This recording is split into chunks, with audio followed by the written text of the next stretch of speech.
रमन सिंह जी, आप भी यहाँ से सांसद रह चुके हैं। जब आप चुनाव लड़ रहे थे और आज 2024 के चुनाव को देखें तो क्या अंतर नजर आता है? पहला अंतर तो ये है मतदाताओं। सर, अमूमन आप जो है जोक्स नहीं करते, लेकिन मैं भी एक कवर्धा के आपके निवास में बैठा हूँ और देखिए अजय, इनको भी दिखाएंगे कि इनके जो सब बीजेपी के नेता हैं और जो हमेशा जब डॉक्टर साहब आते हैं तो ज़रूर मुलाकात के लिए आते हैं। आप इनको कोई जोक सुना रहे थे, पति पत्नी की लड़ाई, फिर मोदी 400 पार, ये है क्या? ये एक हाँ बोले तो दूसरा ना बोले, दूसरा ना बोले तो तीसरा हाँ बोले। इनके झगड़े से परेशान होकर न्यायालय में चले गए। जज ने बोला कि क्यों झगड़ा करते हो भाई, मान जाओ, एक दूसरे में कुछ बातों में तो सहमत हुआ करो। सर, लेकिन दूसरी ओर कांग्रेस जो है कह रही है कि बीजेपी के पास अब कोई मुद्दा रह नहीं गया, इसलिए मछली पे, मटन पे, मंदिर पे, मुस्लिम पे उतर आई है। क्या ये सही है? एक लास्ट सवाल है। कांग्रेस के बड़े नेता सैम पित्रोदा कह रहे हैं कि अगर कांग्रेस की सरकार आ जाती है तो संपत्ति जो है मृत होने के बाद जो है उनकी प्रॉपर्टी आधा सरकार ले लेगी, फिर आधा उनके बच्चे को दिया जाएगा। क्या ये सही में ऐसा है? भूपेश बघेल यहाँ से प्रत्याशी हैं, क्या कोई चैलेंजेस मानते हैं आप लोग? राजनांदगांव कवर्धा लोकसभा चुनाव को कुछ घंटे ही बाकी हैं और इस वक्त मेरे साथ जो है राजनांदगांव लोकसभा के पूर्व सांसद और वर्तमान में विधानसभा अध्यक्ष डॉक्टर रमन सिंह जी है। रमन सिंह जी, आप भी यहाँ से सांसद रह चुके हैं। जब आप चुनाव लड़ रहे थे और आज 2024 के चुनाव को देखें तो क्या अंतर नजर आता है? पहला अंतर तो ये है, मतदाताओं की संख्या बढ़ गई, मतदाता जागरूक हुआ है और राजनांदगांव उस समय और कवर्धा के बीच 2 ही जिले थे, अब 4 जिले हो गए। कुल मिला के वातावरण ये है। और एक चीज़ कॉमन है आज की दृष्टि में, और पिछले 3 चुनाव को कंपेयर करते हैं तो ये पूरा चुनाव देश के निर्माण और विकास के लिए मतदाता की जागरूकता बढ़ी है। और देश ने पिछले 10 सालों में लगातार नरेंद्र मोदी के ऊपर भरोसा किया है, मोदी के गारंटी पे भरोसा किया है। और जो भारतीय जनता पार्टी 2 लोकसभा सीट जीत के आती थी वो 303 तक पहुंचने का कीर्तिमान स्थापित हुआ है। और इस बार के चुनाव में मुझे लगता है कि 2024 में वो कीर्तिमान भी ध्वस्त होगा, उससे ज़्यादा सीट लेके आएगी और पूर्ण बहुमत के साथ भारतीय जनता पार्टी की सरकार दिल्ली में बनने जा रही है। अब कहीं शंका नहीं। जहाँ तक छत्तीसगढ़ का सवाल है तो छत्तीसगढ़ में जो वातावरण मैं देख रहा हूँ राजनांदगांव से कवर्धा और अन्य जगहों में, तो आज की तारीख में चुनाव के लिए कुछ घंटे ही शेष हैं। मैं वोट डालने कवर्धा आया हूँ, कबीरधाम, यहाँ से मैं विधायक भी रहा, यहाँ से मैं सांसद भी रहा और यहाँ मैं पार्षद भी रहा।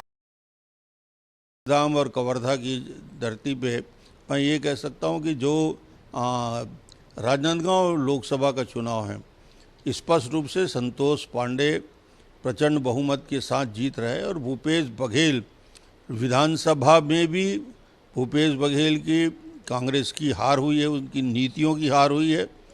और अब की बार भी भूपेश बघेल राजनांदगांव लोकसभा से काफ़ी पीछे चल रहे हैं। भारतीय जनता पार्टी स्पष्ट बहुमत यानी अच्छे वोटों से राजनांदगांव की लोकसभा सीट जीत रही है। सर, अमूमन आप जो है जोक्स नहीं करते, लेकिन मैं भी एक कवर्धा के आपके निवास में बैठा हूँ और देखिए अजय, इनको भी दिखाएंगे कि इनके जो सब बीजेपी के नेता हैं और जो हमेशा जब डॉक्टर साहब आते हैं तो ज़रूर मुलाकात के लिए आते हैं।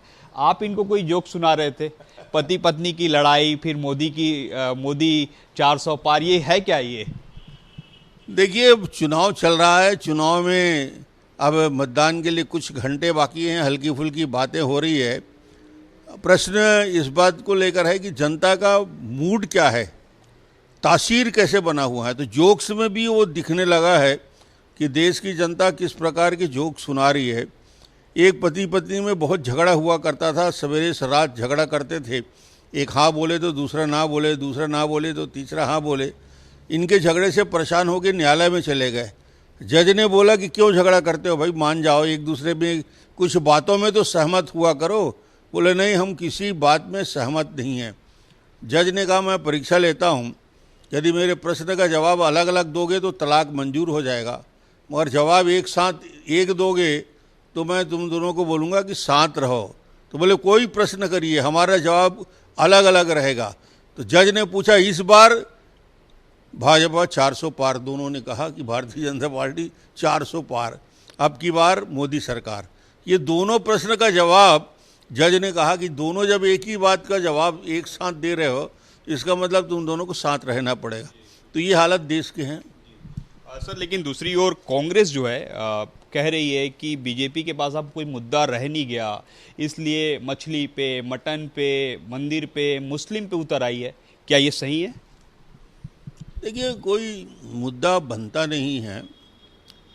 आज अयोध्या के राम जन्मभूमि में मंदिर का निर्माण 500 साल के बाद एक नया इतिहास रचा है और करोड़ों करोड़ों लोगों की आस्था का प्रतीक चिन्ह है।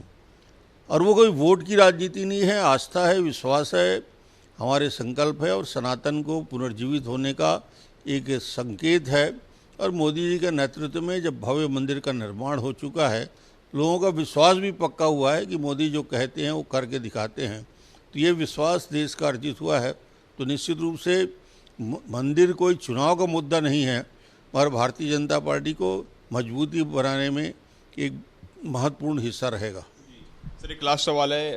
कांग्रेस के बड़े नेता सैम पित्रोदा कह रहे हैं कि अगर कांग्रेस की सरकार आ जाती है तो संपत्ति जो है मृत होने के बाद जो है उनकी प्रॉपर्टी आधा सरकार ले लेगी, फिर आधा उनके बच्चे को दिया जाएगा। क्या ये सही में ऐसा है? ये अजीब बात सैम पित्रोदा कर रहे हैं। अमेरिका में रहते हैं, अमेरिका की सोचते हैं, अमेरिका के फाइनेंस के बारे में उनकी जानकारी है। अमेरिका में एक कानून है कि वहाँ कोई परिवार के सदस्य यदि मृत हो जाता है तो उसके प्रॉपर्टी का 55 हिस्सा सरकार ले लेती है और 45 हिस्सा ही उसके वारिस को मिलता है। मगर ये हिंदुस्तान है, यहाँ पीढ़ियों दर पीढ़ी, पीढ़ी दर पीढ़ी मकान चलता है, दुकान चलता है, अर्थव्यवस्था चलती है। वो उनके बच्चों को मिलता है, वो उनके बच्चों को मिलता है। यदि हिंदुस्तान में इस प्रकार की अर्थव्यवस्था, वो हिंदुस्तान के परिवार टूट जाएगा। अमेरिका में कोई परिवार नहीं है, कोई रिश्ता नहीं है, कोई संबंध नहीं है, वहाँ सब कुछ बिखरा हुआ है। हिंदुस्तान में तो परिवार इतना मजबूत स्ट्रक्चर है, उसको यदि तोड़ने की कोशिश होगी और कांग्रेस का यदि ये सोच है कि इस प्रकार के पारिवारिक संपत्ति को 50% से ज़्यादा सरकार ले लेगी उस व्यक्ति के मृत होने के बाद, तो ये निश्चित रूप से पूरे देश में इसका प्रचंड विरोध होगा। भूपेश बघेल यहाँ से प्रत्याशी हैं, क्या कोई चैलेंजेस मानते हैं आप लोग? नहीं, कोई मुझे नहीं लगता कि भूपेश के राजनांदगांव लोकसभा सीट से लड़ने से कोई बहुत बड़ा फर्क पड़ेगा। दुर्ग से मोतीलाल वोरा जी भी आए थे चुनाव लड़ने, और उस समय लोग बड़ी कल्पना करते थे कि दुर्ग से प्रत्याशी आए हैं, मोतीलाल वोरा आए हैं, भूतपूर्व मुख्यमंत्री हैं, भूतपूर्व गवर्नर रहे, अन्य पद में रहे। जब मोतीलाल वोरा जैसे विशाल व्यक्तित्व को, एक बेहतर आदमी को राजनीतियों की जनता ने कांग्रेस में रहने के कारण पराजित किया, तो भूपेश कहाँ का है भाई? भूपेश तो विधानसभा हारा हुआ प्रत्याशी है, विधानसभा यानी सरकार इनकी गई हुई है। तो जब वोरा जी हार सकते हैं तो दूर से आके भूपेश बघेल भी बुरी तरीके से हारेंगे। तो आपने सुना पूर्व मुख्यमंत्री डॉक्टर रमन सिंह को, जिनका साफ तौर पर कहना है, और यही बात जो है वो जो बता रहे थे कि वोरा जी को इन्होंने ही हराया था, जिसे कहा जाता है कि बहुत बड़े लीडर हैं। लेकिन चुनाव होती है जिसमें जीत और हार होती है। अब देखना होगा, 4 जून को परिणाम आएंगे, कल जो है मतदान होगा, लेकिन 4 जून का इंतजार करना होगा छत्तीसगढ़ समेत राजनांदगांव में किसकी जीत और किसकी हार हो रही है। कैमरामैन अजय के साथ सौरभ सिंह परिहार, IBC 24 कवर्धा।